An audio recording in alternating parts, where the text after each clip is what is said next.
Olá, agora sim, quintou com qualidade na área. Tudo bem por aí? Sejam muito bem-vindos à nossa live de hoje, para a gente dar continuidade no nosso assunto de validação de métodos e vamos chegar na incerteza de medição, né?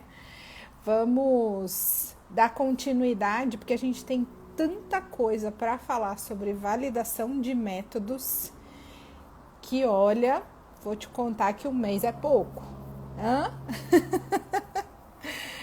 E para a gente dar continuidade, né, vamos relembrar a nossa live da semana passada, que a gente startou esse assunto, né? O nosso foco, ele está voltado para a parte de ensaios químicos, tá? Então, nós temos aí um olhar direcionado para validar ensaios químicos nos laboratórios. E aí, na live passada, eu comecei esse assunto com vocês, falando sobre, contextualizando, né, sobre esse assunto, sobre validar um método. O que significa validar um método, né? E validar é a gente conseguir entender como que um método performa, né? Então, ele é um referencial de funcionamento de um método na rotina, né? Então, é um marco zero pra gente.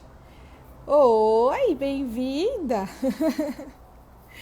Então, ele é um marco zero pra gente ali no laboratório, dar validade, entender como que um método performa para poder depois colocá-lo em rotina dentro do laboratório, né? Seja bem-vinda!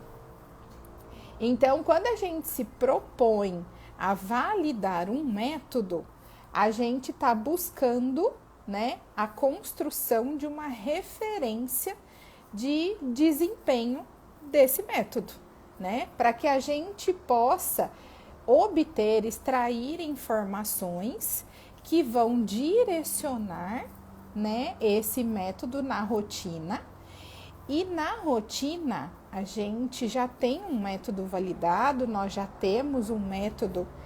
Sejam bem-vindas! Então, na rotina, a gente já tem um método validado ou um método verificado que entrou em uso. E aí, ele está sujeito a todos os fatores externos ali que a gente vai monitorando através dos controles de qualidade, né? Então, na live passada, a gente iniciou falando sobre validação e verificação de métodos, esse contexto, né, desse universo de laboratório. E hoje o nosso foco está nos parâmetros de validação. Então, sejam muito bem-vindos para a gente falar sobre parâmetros de validação.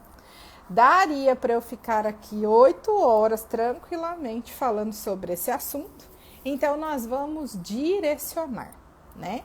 Eu quero começar aqui com vocês a live de hoje, trazendo o nosso propósito que encaixa diretamente com um processo de validação e incerteza.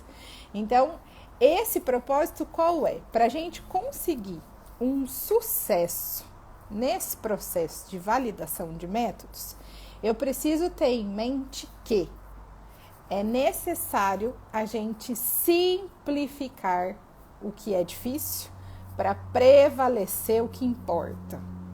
O que tem a ver isso, Tati? Fazer validação de métodos não é para qualquer um. Isso é um fato. Lembra que até na live passada eu comentei com vocês que a própria norma 17.025, ela traz o termo de que validar um método é uma atividade específica, que requer competência específica. Então, nós precisamos ter um olhar diferenciado, sim, para poder executar uma atividade específica como a de validação.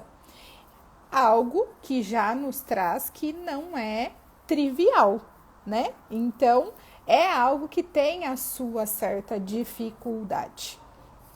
E aí, para a gente conseguir colocar em prática, né? Nós precisamos simplificar ela. E simplificar como? Isso que eu vou trazer para vocês, tá? Bem-vinda! Então, a gente vai simplificar o processo de validação, que é uma atividade específica, para prevalecer o que importa de um processo de validação. Muitas vezes eu estou ali no laboratório junto com o pessoal, né? E eu percebo um processo muito robótico dentro da validação. E isso é um tanto perigoso, né? Porque a gente se perde no número de repetições. É muito difícil porque eu tenho que fazer 7 repetições disso, 10 daquilo, 30 daquela outra. E aí acaba perdendo o ponto focal da validação, né? Que é o que importa, é o entendimento de como que um método performa, né? Para a gente ter aquela referência que eu comentei com vocês, do nosso ponto de partida, para conseguir depois controlar esse método na rotina, né? Então, primeira coisa que vocês têm que ter em mente, quando a gente fala vamos validar um método, já coloca isso no coração, né? Vamos simplificar esse processo de validação, para prevalecer o que importa, que é conhecer como que o método performa e dar esta credibilidade para ele ir para a rotina, de uma forma que a gente consiga depois controlá-lo, porque a gente vai ter problemas de rotina, isso é um fato, né? E eu preciso sempre saber para onde voltar, tá? Bem-vinda! Então, vamos lá. Tendo isso gravado no coração, né? Que a gente vai simplificar aqui o que é difícil para prevalecer o que importa. Dentro do universo de validação de métodos, vamos colocar aqui que a gente precisa de duas coisinhas bem importantes. Oi, Jaque, bem-vinda! A gente precisa de 2 coisinhas muito importantes para a gente conduzir um processo de validação. Primeiro, curiosidade. Segundo, clareza. Gente, num processo de validação, para ele fazer sentido, a gente precisa ser curioso para conduzir um processo de validação. E quando eu falo que a gente precisa ser curioso, é porque a gente precisa sempre se perguntar: por que eu tô fazendo isso? Por que eu tô fazendo assim? Né? E eu, até comentando com vocês, foi assim que eu entrei no universo de validação, né? Então, quando eu atuei no laboratório ambiental, a gente tinha vários processos de validação, né? Dentro da área da cromatografia e já tudo modelado, né? Então, nós já tínhamos um protocolo que definia o como fazer a validação, a gente já tinha uma planilha de cálculo linda, maravilhosa, automatizada, no qual a gente plotava os dados. E quando dava tudo verdinho, aprovado, aprovado, aprovado, nossa, maravilhoso, só vai, né? Agora, quando apareceu um vermelho e a orientação é repete, a primeira coisa que veio na minha cabeça foi a curiosidade. Por que repetir? Se eu repetir do mesmo jeito, vai dar o mesmo resultado. Por que reprovou agora? Né? Aí eu olhava os numéricos, aí tinha dado 2 e reprovou. Aí você trocava lá o número para ver o comportamento, se dava 1, estava aprovado. E eu falava, por quê? E foi daí que eu fui buscar, e aí eu vou contar para vocês. Na graduação, eu fiz Química Ambiental, né? De graduação. E lá a gente tinha uma disciplina de estatística, mas ela era opcional. Ó que beleza. E adivinha? Não fiz. Pois bem, caí no universo de laboratório e essas reprovações relacionadas a um processo de validação diretamente relacionado com cálculo estatístico. E eu falei, pronto, agora é a hora. E fui buscar, foi onde eu fiz o meu mestrado na área, né, de controle de qualidade para laboratório, onde eu tive o conhecimento de estatística aplicada à química analítica, que confesso para vocês que abriu as cortinas de todo aquele show, né, de validação que a gente tem nos laboratórios e esclareceu. Mas o que moveu isso foi a curiosidade, né? Que é sempre se perguntar por quê? Por que eu tô fazendo assim? Por que tá dando errado? Por que reprovou? E tendo essa curiosidade, a gente vai atrás da informação e aí a gente vai chegar na clareza, né? Como eu vou fazer? Vou fazer assim, assim, assim, por causa disso, disso e disso. Então, a gente sempre precisa buscar, né, ser curioso e ter as coisas muito bem claras para que a gente conduza da melhor forma um processo de validação. Desde a etapa da escolha dos parâmetros, porque eu trouxe aqui para vocês 7 parâmetros principais para a gente conversar, né, de um processo de validação, mas desde a escolha, porque nem todos eles se aplicam para qualquer tipo de método, né? Então, tendo esta curiosidade e a clareza de um processo de validação, a gente já parte da escolha desses parâmetros até a conclusão da validação. Então, a gente percorre aí um processo do qual ele nasce ali no seu método com a seleção dos parâmetros. Depois que a gente seleciona esses parâmetros, a gente vai entrar num protocolo. Esse protocolo é o que vai dar a clareza para a gente, né? Que é ele que vai trazer como que eu vou avaliar determinado parâmetro, como que eu vou tratar os dados obtidos desta parte experimental deste parâmetro, né? Como que eu vou fazer um processo comparativo do resultado que eu obtive com o critério de aceitação, com o esperado, e aí chegar numa conclusão final dessa validação, né? Se esse método ele for considerado válido para o uso que ele vai ter na rotina ou não. Precisamos voltar o método para a etapa de desenvolvimento e otimizar algumas questões ali envolvidas, tá? Tudo bem?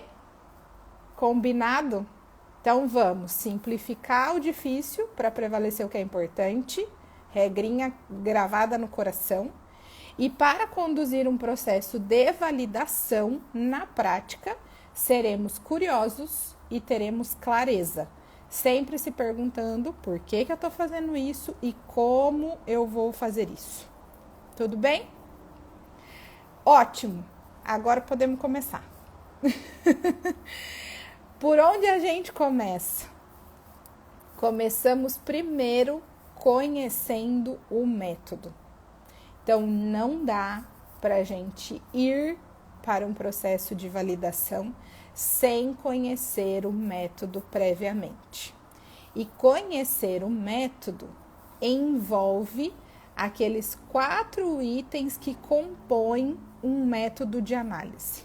O primeiro deles é o entendimento de qual é ou quais são os analitos do seu método. O que você vai analisar? Qual é o seu interesse ali, né? E eu posso ter um ou mais analitos, posso ter os grupos, né? E por que eu preciso saber disso? Porque esse é o nosso alvo. É isso que a gente vai quantificar ali numa amostra, né? Então, eu preciso saber quem ele é ou quem eles são, os analitos, tá? Segundo, quais são as nossas amostras? Então, esse método vai determinar este analito nesses tipos de amostra. E esses tipos de amostra, gente, é fundamental esse conhecimento das amostras para a gente desenhar um processo de validação e conduzir um processo de validação com o que a gente chama de representatividade. Dependendo do tipo de método que você trabalha, a gente consegue submeter a um processo de validação todos os tipos de amostra que aquele método vai analisar. Em outros segmentos, a gente precisa ter um grupo de amostras representativo, ou seja, a gente seleciona as amostras que representa o universo de amostras que esse método vai analisar numa rotina do laboratório, tá? E como que a gente faz essa seleção? Primeiro, conhecendo quem elas são, né? Em termos de nomenclatura, como a gente fala, uma água, um efluente, um solo, uma carne, que tipo de carne. Então, a gente detalha quais são os tipos de amostras que esse método analisa, para ir buscar as devidas representatividades, porque isso precisa estar num processo de validação, tá?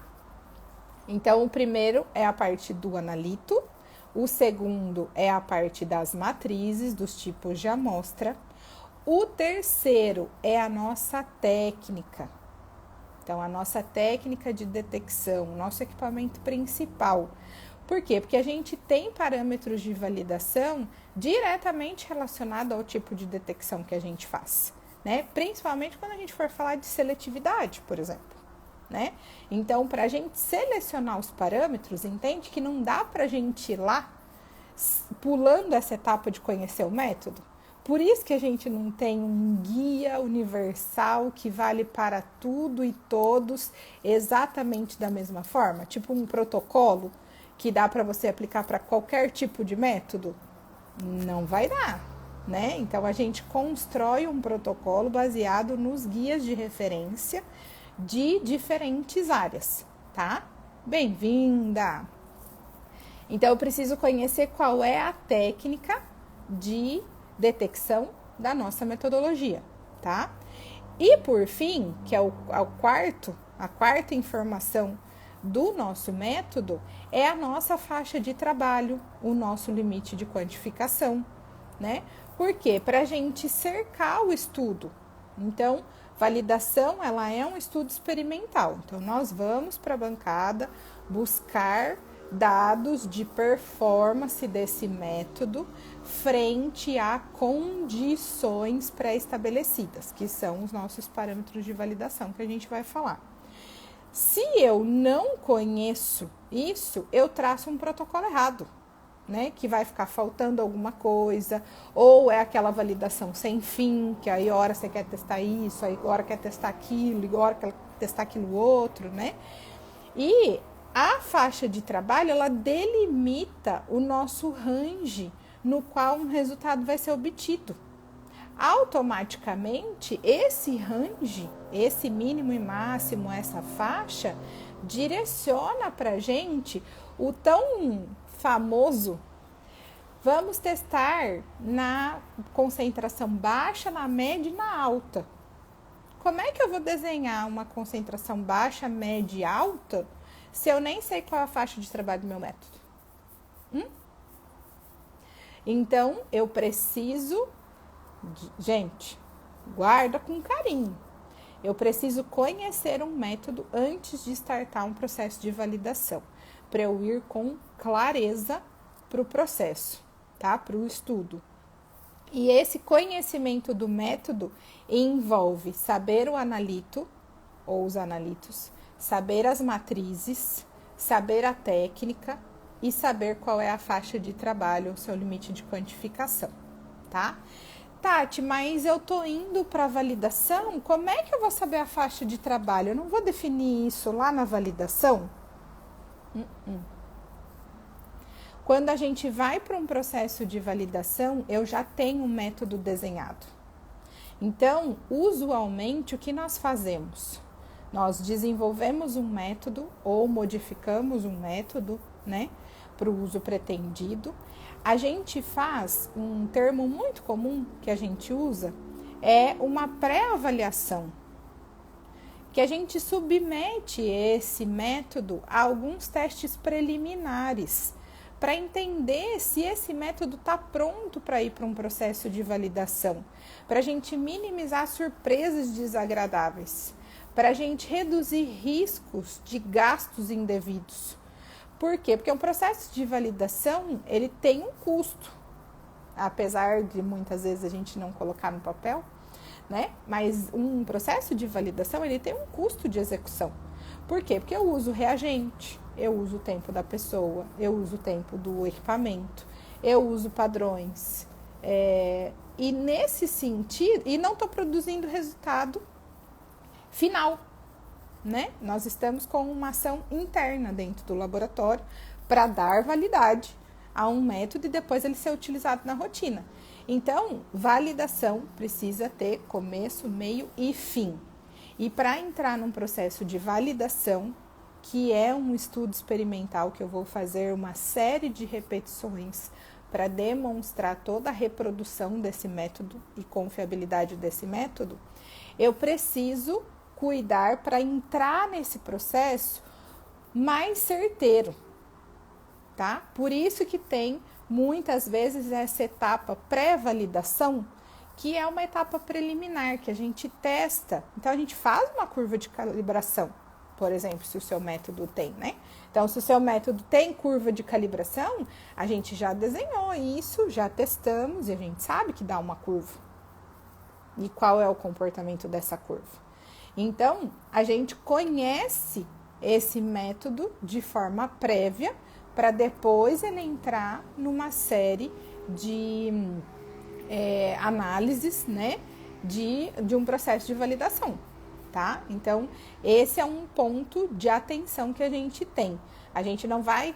Eu preciso separar as caixinhas, né, entre desenvolver um método, entre testar se esse método foi bem desenvolvido e está atendendo ao que a gente precisa, né, no laboratório, fazer minimamente ali alguns testes que demonstram que esse método está apto para entrar num processo de validação, e aí sim a gente conduz um processo de validação, para ao final a gente obter uma conclusão, né, de como que esse método performou, quais os critérios que ele atendeu, como que foi essa performance, criamos essa referência de performance e aí esse método vai para a rotina, no qual ele vai ser monitorado continuamente a cada uso lá no laboratório, através dos controles de qualidade interno e externo, tá?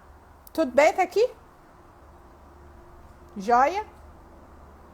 Então, vamos para os parâmetros. A partir do momento que a gente conhece a metodologia, as 4 informações que compõem um método, é possível a gente olhar para a seleção dos parâmetros que se aplicam ao tipo do seu método.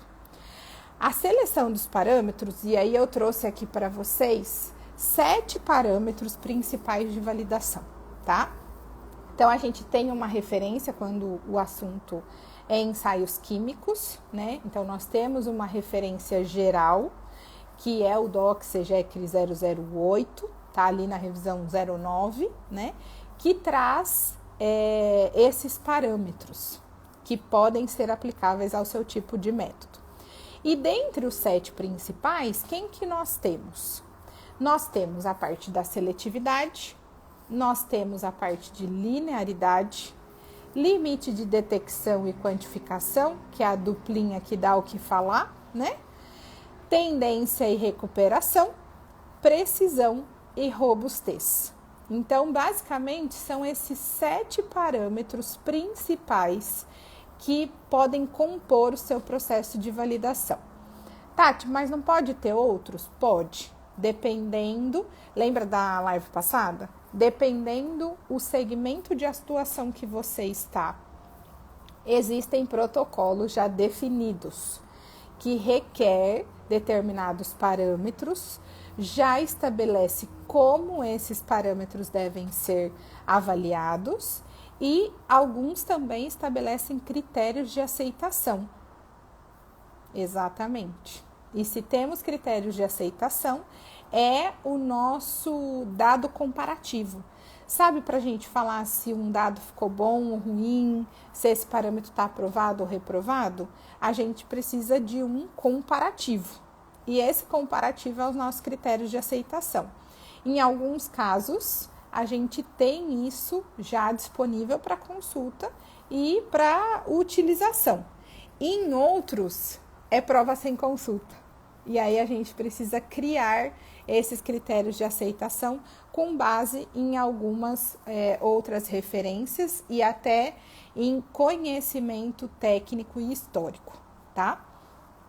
Então, para esses 7 parâmetros que nós temos aqui, eu vou trazer para vocês um racional de como lidar com eles. Como eu comentei, não dá para a gente fazer todos os métodos da mesma forma, porque cada método tem a sua particularidade.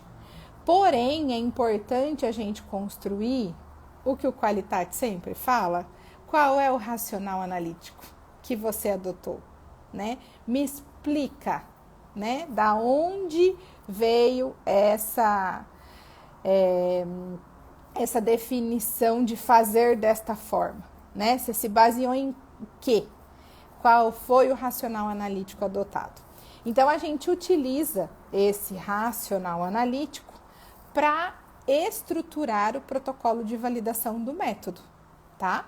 Então, primeira coisa, entendendo como é o seu método, nós vamos selecionar quais parâmetros se aplicam. É o famoso sim ou não. Então, tô com o meu método X. Beleza? Seletividade, se aplica a ele? Sim ou não? Sim. Linearidade, se aplica a esse método? Sim ou não? Então, a primeira coisa é a seleção dos parâmetros de validação que se aplicam ao tipo de método que você vai validar. Mas, Tati, como que eu sei isso? A gente tem, o próprio DOC, ele traz uma tabelinha de acordo com os tipos de método. Mas a gente tem alguns racionais para serem adotados. Por exemplo, quando a gente vai falar da linearidade, que esse é mais óbvio, vamos dizer assim. Se o seu método tem curva de calibração, então você vai aplicar o teste de linearidade, tá? Por quê? Porque ele se aplica, ele tem curva de calibração, então pede para que a gente avalie a curva de calibração estruturada para o seu método. De que forma que a gente avalia? Trabalhando com linearidade, com a avaliação da linearidade, tá? Limite de detecção e limite de quantificação.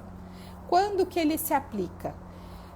Lembra da faixa de trabalho do LQ? Então, conhecendo o seu método, a primeira coisa é um método quantitativo ou é um método qualitativo? Primeira pergunta que você faz em relação ao método para ver se LD e LQ se aplica ao seu método, né? Outro racional que a gente utiliza para esses dois parâmetros para entender se eles se aplicam ou não. Como que você vai expressar o resultado obtido para aquela amostra, né, através do seu método? Você vai reportar que deu, por exemplo, 10 miligramas por litro. Você vai reportar que deu menor do que o LQ. Você vai reportar menor do que o LD. Como que você vai reportar no laudo? Como você precisa que o seu cliente receba a informação? O quantitativo dentro de uma faixa de trabalho e quando for menor do que seu limite de quantificação, como você vai reportar? Menor do que o limite de quantificação atende o seu cliente final ou seus clientes finais? Ou a quem vai receber o seu relatório de ensaio? Aí você adota a definição de ser aplicável o LD, tá? Então, se o seu método ele é quantitativo, ele pede um limite de quantificação, tá? Se o seu método, ele é qualitativo, então qualitativo é o tem ou não tem, tem ou não tem, presença e ausência, sabe assim? Então, esses casos a gente vai trabalhar com limite de detecção. A partir desse valor alvo, eu falo que tem, que é positivo. A partir deste valor, né, ou abaixo desse valor, eu já falo que não tem, negativo. Então, eu preciso demonstrar esse valor.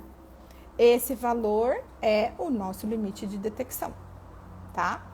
E aí, alguns cuidados relacionados a isso. Porque a gente tem, quando o assunto é LD e LQ, várias formas de fazer. Mas eu já vou chegar lá, tá? Aguenta um pouquinho mais. Bom, a gente tem a parte de tendência e recuperação. E aí aqui, meu povo, o que acontece? Quando a gente fala tendência à recuperação, nós estamos dentro do grupinho de exatidão. Para eu falar que algo é exato, eu preciso saber quanto tem. Caso contrário, não dá. Então, lembra do racional, da curiosidade, de ter a clareza, né? Quando a gente fala exatidão, eu quero saber se um resultado ele é exato. E se ele é exato, eu preciso ter um ponto de partida. Preciso ter uma referência do quanto tem para falar, olha, tem 100%. Era para ter 30 e deu 30. 100% de exatidão. Como é que eu vou fazer um processo de exatidão se eu não tenho algo conhecido? Não vai dar, né? Não vai dar. Então, cuidado, porque aí eu tenho que buscar ou construir referências conhecidas, para aí sim conseguir analisar e obter o dado relacionado à exatidão, tá? Diferente da duplinha de precisão, que a gente ouve muito falar isso, né? Precisão e exatidão. Ah, na validação tem que fazer precisão e exatidão. Não é a mesma coisa, por favor, tá? São condições diferentes de avaliação.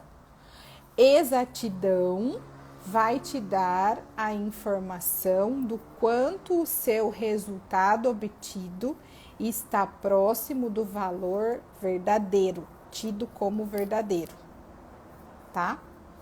Quando a gente fala precisão, nós estamos falando das famosas RP e REPRO. Então, eu quero ver se, analisando várias vezes a mesma amostra, eu vou obter resultados que são próximos. É diferente uma coisa da outra.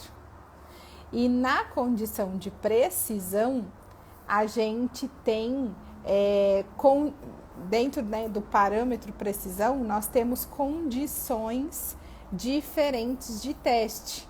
Por quê? Porque nós temos condições mais fáceis, né, mais controladas, vamos dizer assim, para submeter essas repetições, né? Que é a condição de repetibilidade. Então, eu tenho poucas interferências externas nesse conjunto de dados. Por quê? Porque eu travo os 3 recursos principais de um processo de validação. Quais são? Pessoas, dias e equipamentos. Então, eu travando os 3 recursos principais, eu tenho a melhor condição para repetir um ensaio. Outra condição dentro do universo de validação é a parte de precisão intermediária. E aí, o que eu vou fazer? Eu vou alterar esses recursos principais, que é a condição de reprodutibilidade intralaboratorial. Então, eu vou alterar o analista, eu vou alterar o dia e eu vou alterar o equipamento, desde que eu tenha isso disponível para a rotina. Gente, esse é outro ponto importante. A gente submete um método para validação nas condições que a gente vai utilizar na rotina depois, fazendo essas simulações. Então, se esse método ele vai ser utilizado na rotina por mais de um analista, então nós vamos testar mais do que um analista na precisão. Se esse método vai ser utilizado diariamente, né, ou toda semana, ou toda sexta, ou todos os dias, eu vou fazer a mudança de dias para ver como que esse método performa. E aí vem um ponto também muito interessante, que é a parte do equipamento.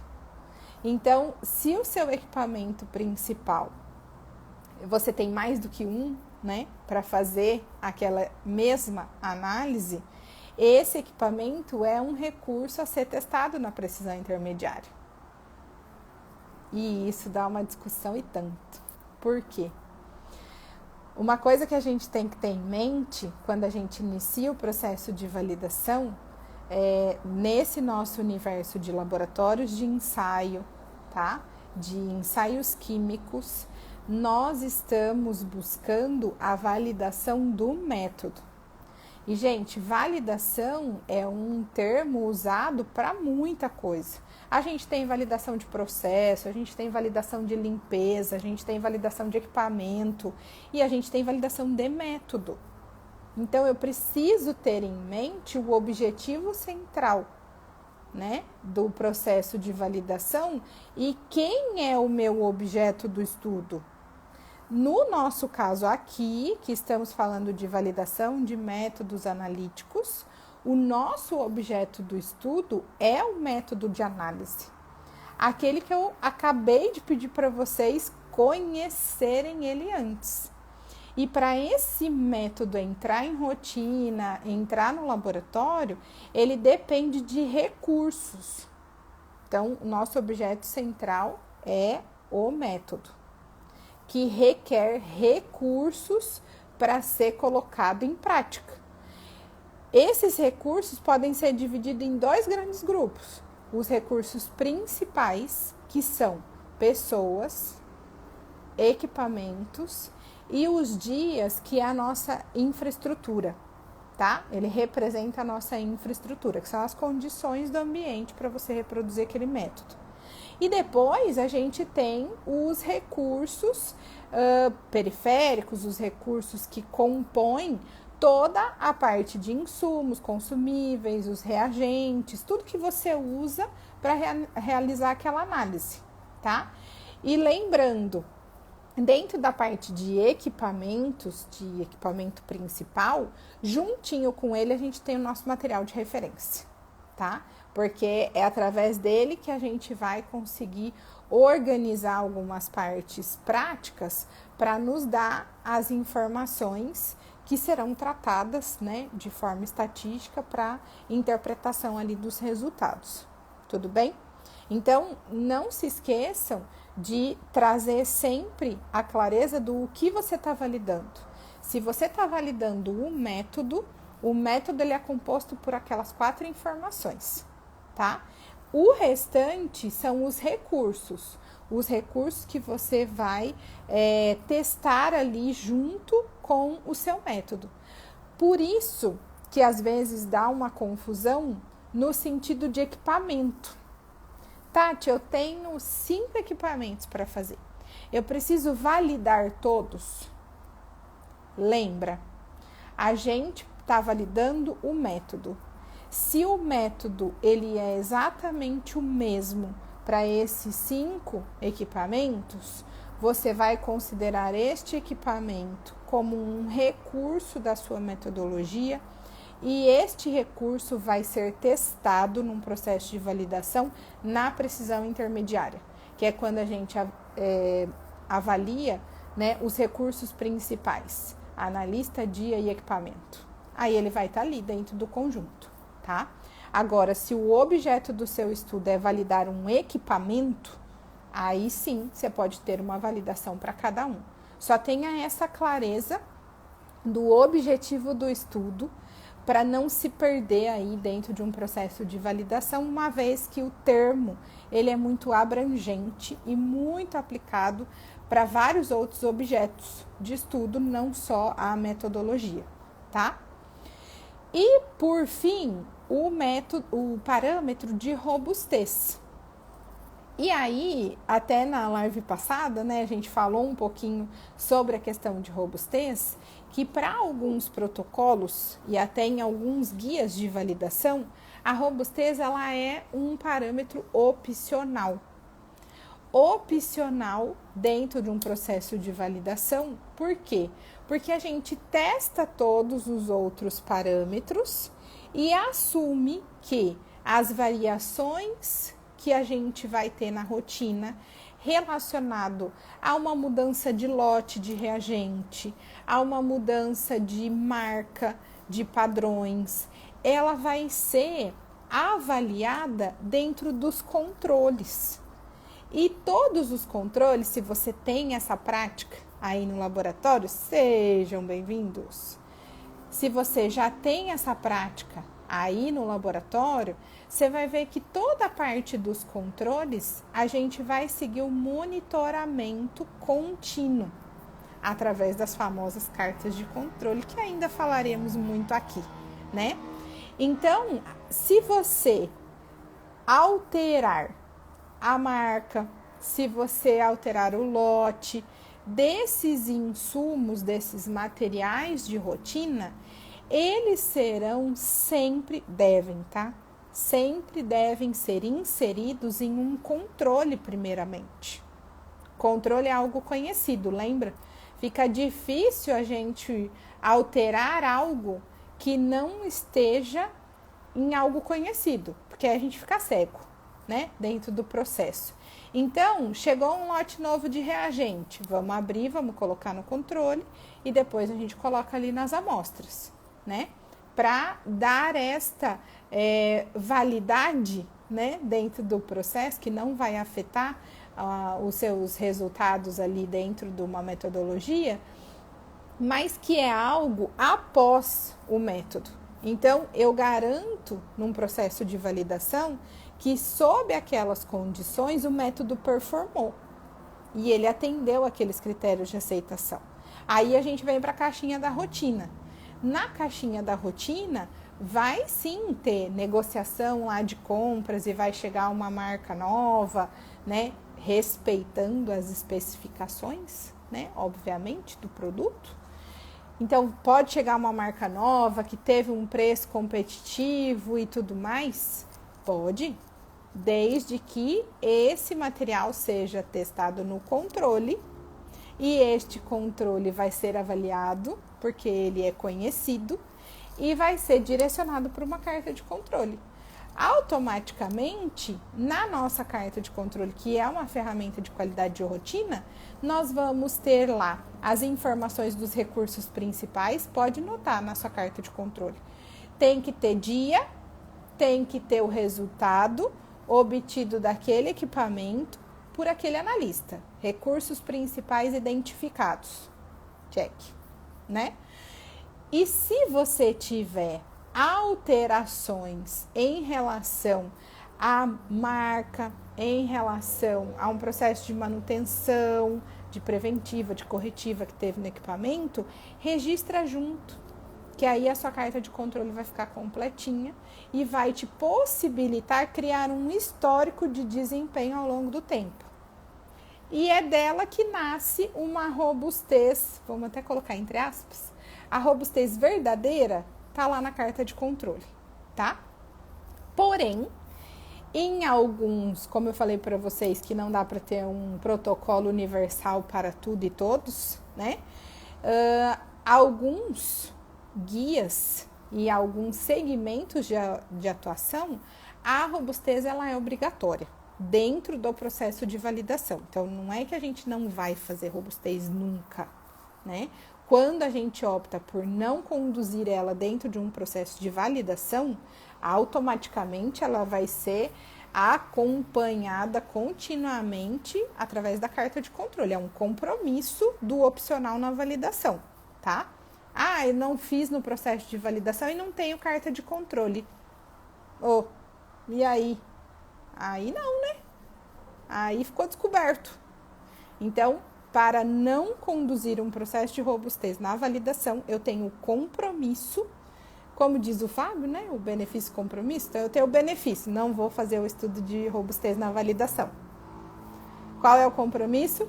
Tenho que ter uma carta de controle na rotina, porque é ela que vai demonstrar a robustez do meu método diariamente. Tu mesmo. O cara do benefício compromisso. Então, retomando, né? Quando o assunto é parâmetro, a primeira coisa é selecionar os parâmetros que se aplicam para a sua metodologia. Então, seletividade se aplica para a sua metodologia? Sim ou não? Linearidade se aplica para a sua metodologia? Sim ou não? Então, essa é a primeira lição que a gente faz para compor um protocolo, tá?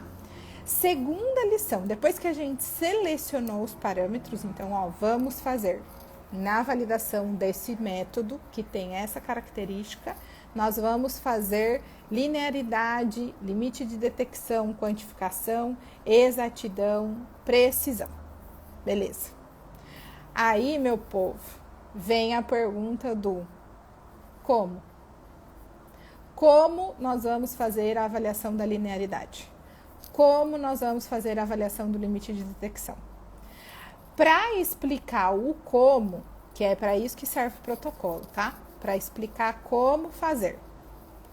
Para explicar o como, primeira coisa, eu preciso saber o que é o parâmetro, tá? Sabendo o que significa uma linearidade. Aí a gente vem no como, que é como que eu vou para a bancada, quais os testes que eu vou fazer, quantas replicatas eu vou fazer, para depois a gente entrar no tratamento de dados. Então, notem que a gente tem o como, tá?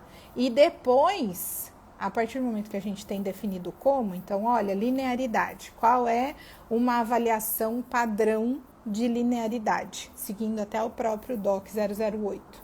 Nós vamos preparar 3 curvas de calibração, exatamente do jeito que está definido na metodologia. Então, tem 5 níveis, 6 níveis, 7 níveis de calibração.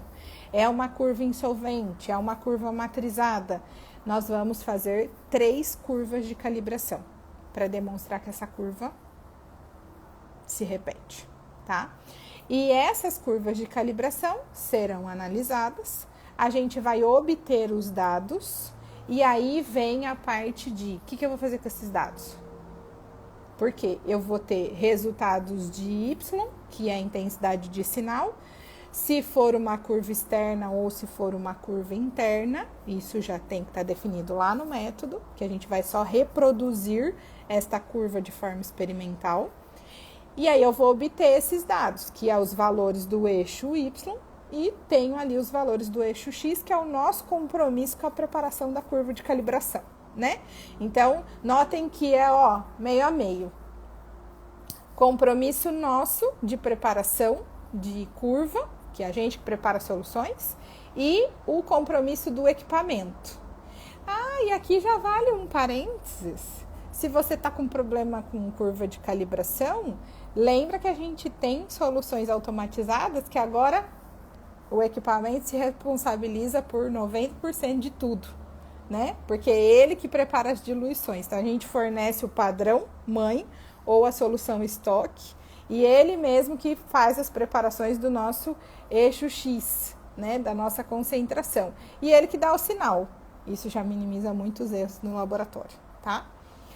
Então, obtendo esses dados, o que a gente vai fazer com isso? Né? O que eu tenho que avaliar num processo de linearidade?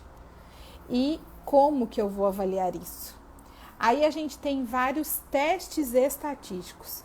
E, gente, proponha os testes estatísticos antes de começar. Porque senão vira um samba do crioulo doido, né? Que não tem como. Não tem como. Você vai se perder no tanto de dados que você tem ali.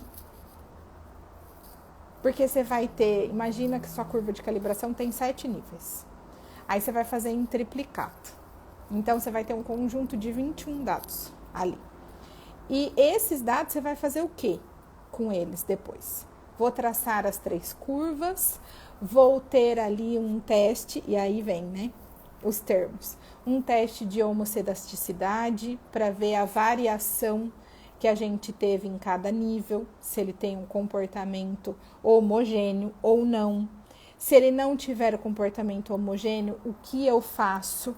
Né? Eu posso trabalhar com um tratamento matemático para ponderar essa curva. Vou dar uma olhadinha nos resíduos, mas aí a gente pode ficar uma live toda falando só de linearidade, né? Oi, Ju! Então, já estamos estudando como fazer as cartas de controle no laboratório. É da micro, né, Ju? A gente tem alguns desafios de carta de controle na micro, mas funciona, tá? Fiz até um estudo recente num grupo de laboratórios da parte da micro que a gente desenhou algumas cartas que vai dar certinho ali. Aí, se você precisar de ajuda, você me manda um alô, tá bom? Que aí é essa parte mais específica. Então, a gente tem dentro do processo já definido no protocolo. Então, selecionamos os parâmetros, colocamos como vai ser a parte experimental de bancada. Então, vamos preparar 3 curvas assim, assim, assado, colocar para analisar e vamos obter esses dados brutos da validação. Então, os dados ali na curva de calibração, nós estamos falando de concentração e sinal, né? E aí, o que a gente vai fazer com esse conjunto de dados? Aí é onde a gente vai selecionar os testes estatísticos que a gente vai fazer. Então, nota que a gente está construindo um racional analítico?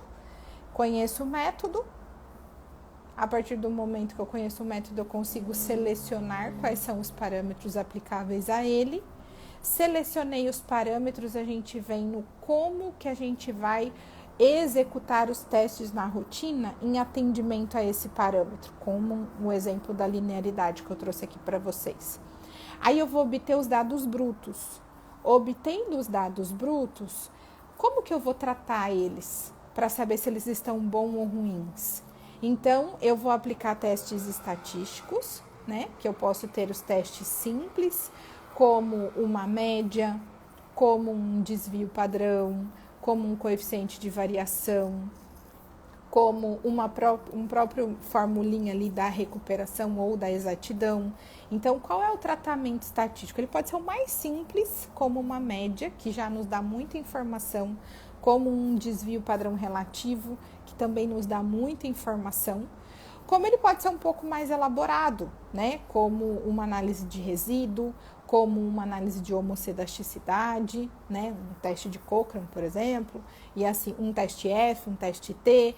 Então, seleciona, para esse conjuntinho de dados, eu vou fazer esse tratamento estatístico. E a partir do momento que a gente tratou estatisticamente aquele conjunto de dados, gente, eu preciso de um comparativo. Como é que eu vou falar se aquele 2 está bom ou está ruim? Como é que eu vou falar se aquele 10% está aprovado ou reprovado? Eu preciso de uma referência para fazer um processo comparativo, que é os nossos famosos critérios de aceitação. E aí, da onde vem esse critério de aceitação? Gente, critério de aceitação é a grande dor da validação, né? Porque eu preciso justificar aquele racional analítico que é da onde ele veio. A gente tem referências macros que o próprio DOC traz para a gente com relação ao nível de concentração que o seu analito está presente na sua amostra, tá?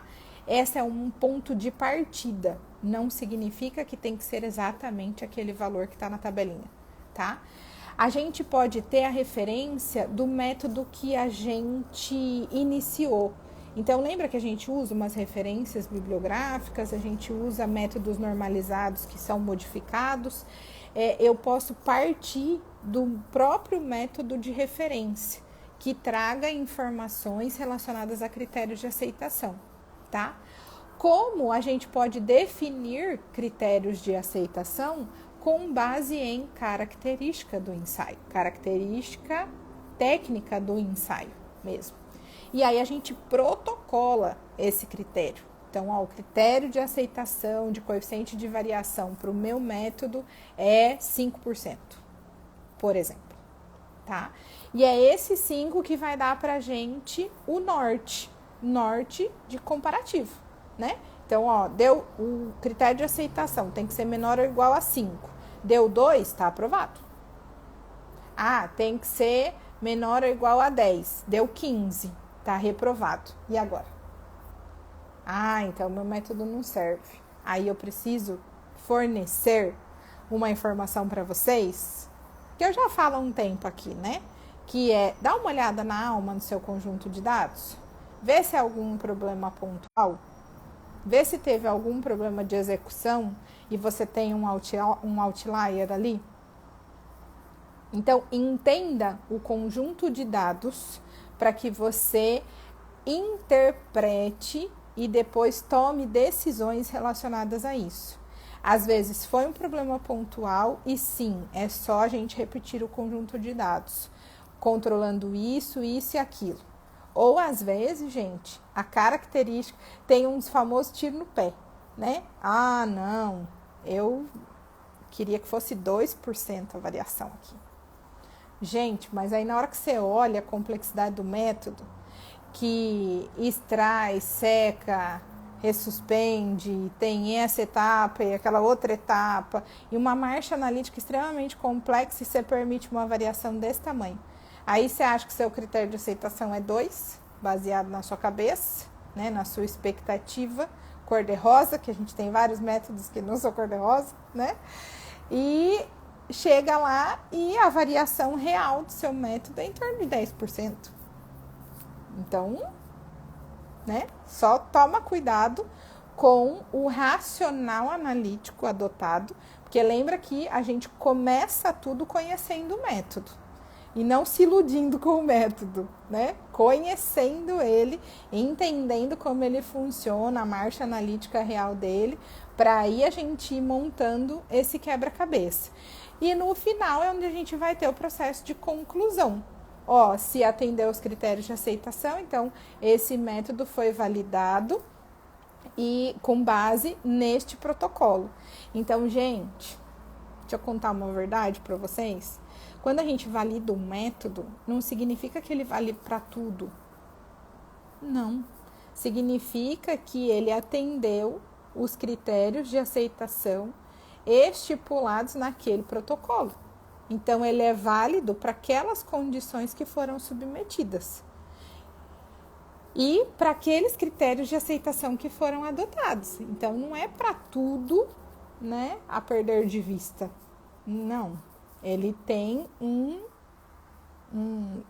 limite de atuação, né? Então, ele foi validado para aquela faixa de trabalho, ele foi validado para aquele limite de quantificação, ele foi validado para aquelas amostras, ele foi validado para aquele critério de aceitação.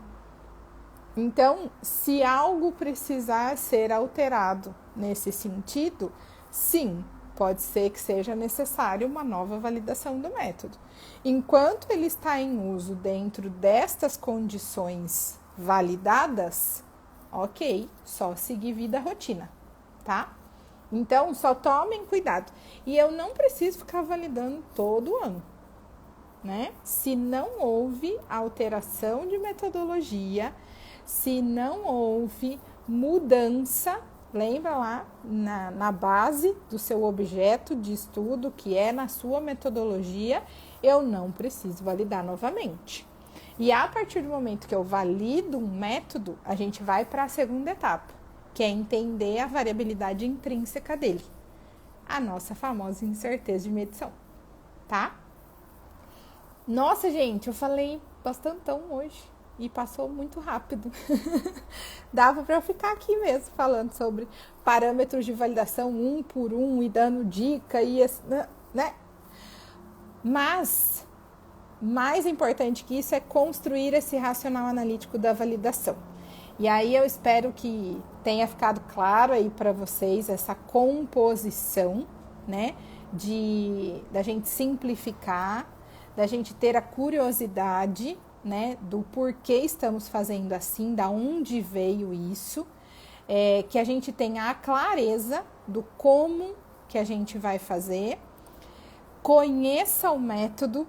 Então, não entre cego para um processo de validação. Conheça a sua metodologia, em termos de analito, matriz, técnica e faixa de trabalho, tá?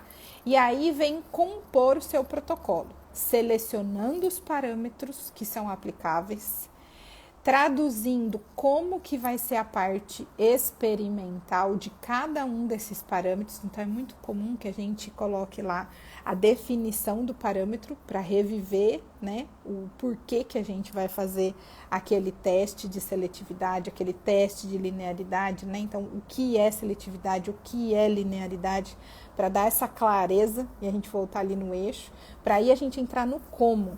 Vou fazer 7 vezes a solução assim, assim, assado. Vou fazer 10 vezes a solução assim, assado. Vou fazer 3 curvas de calibração assim, assim, assim. Então, a gente traça a receita da parte experimental para a gente ir para a bancada. Aí, a gente vai obter dados brutos. Como que eu vou tratar? Que teste estatístico eu vou aplicar nesse conjunto de dados? Vou fazer esse tratamento, obter um dado final para ser comparado com algo, né? Que é os nossos famosos critérios de aceitação. Para aí dar um veredito, uma conclusão. Esse parâmetro é válido porque ele atende o critério de aceitação, assim, assim. E aí a gente fecha um pacote de validação. E vamos para a próxima etapa, que é a incerteza de medição. Tudo bem? Dúvidas? Ficou claro para vocês esse racional analítico para esse processo de validação, quando o assunto é validação de métodos? Tudo bem? Bom, então, pessoal, por hoje é isso que eu queria trazer aqui para vocês, esse racional analítico quando o assunto é parâmetros de validação. Na semana que vem a gente tem mais um pouquinho de validação, já indo aí para o caminho da incerteza de medição. Se ficou alguma dúvida, pode mandar no direct, fiquem à vontade, que aí eu sempre vou trazendo aqui esses assuntos para a gente tornar mais fácil, né? O nosso dia a dia ali de desafios do laboratório, tá bom? Pessoal, obrigada, boa noite para vocês e até a próxima. Tchau!